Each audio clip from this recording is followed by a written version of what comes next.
נפגעתי בתאונת דרכים, למעשה בשתי תאונות דרכים, פגיעת גוף, ופניתי לענבר שתגיש עבורי תביעה לחברת הביטוח.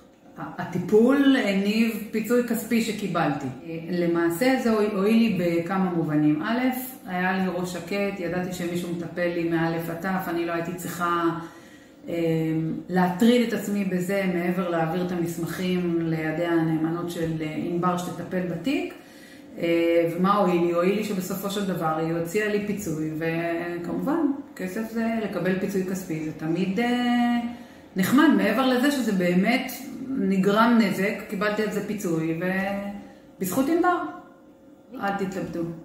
אל תתאבדו, כל מי שלא לבטים, שישים אותם בצד, שייתן לי ענבר את התיק, אני בטוחה שהיא עושה מעל ומעבר למה שאפשר, ומוציאה מעל ומעבר לכל לקוח, מעל ומעבר למה שמגיע, והרבה מעבר למצופה, אז שימו את הלבטים שלכם בצד ותפתחו בענבר.